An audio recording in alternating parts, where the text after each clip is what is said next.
Welcome to part 3 of my Star Destroyer build. After completing assembly, primer and base coat, it was time for surface panel detail, weathering, and panel line shading.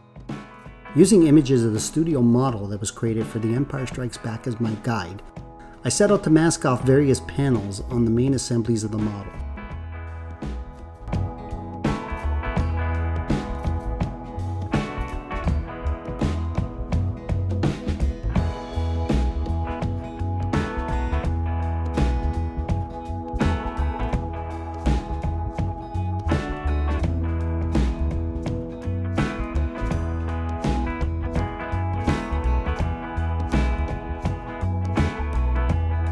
Once satisfied with all the masking, I was then ready to paint. I decided on using 70% VALLEJO Model Air Dark Ghost Gray mixed with 30% VALLEJO Model Air White.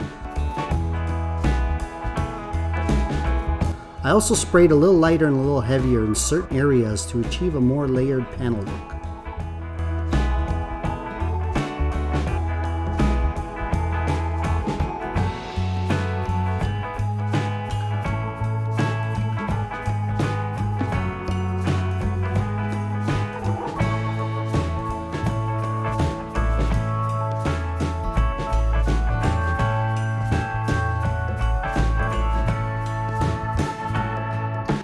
After my panel shading was good and dry, I cut up a bunch of tiny little squares of masking tape and covered only parts of the model that were the original base coat.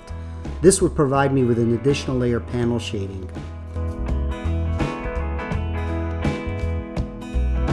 When I was satisfied with the final masking, it was time to apply a light coat consisting of 60% VALLEJO Model Air White Gray and 40% VALLEJO Model Air White, which I thinned out in an attempt to tone down all of the panel shading and unify the model.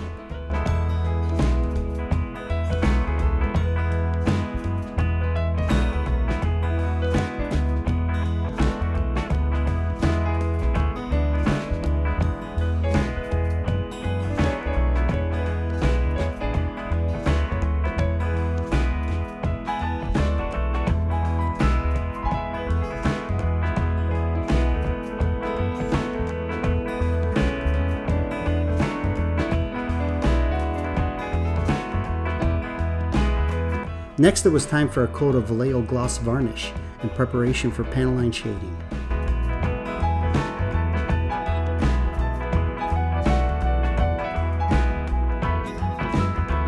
Using Tamiya Black and Gray panel line wash, I began accenting the panel lines.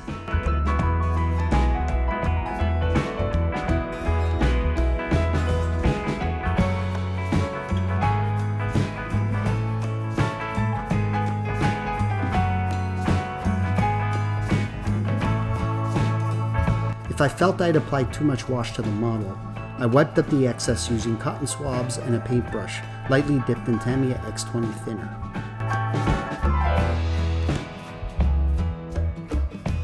After giving the panel line wash a bit of time to dry, I proceeded to lightly remove the wash from the raised surface areas to achieve my desired result.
Now it's time for one very thin final coating of 70% VALLEJO Model Air White mixed with 30% VALLEJO Model Air White Gray, which was mostly applied to the race parts of the surface of the main hull, as well as other parts as the engine, upper decks, and bridge to unify the whole model tonally.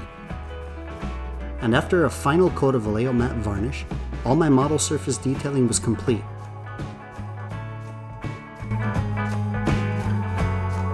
And I'm quite happy with my results in replicating the studio model. I was really pleased with the way the surface details can appear to fade in and out when viewing the model under certain lighting.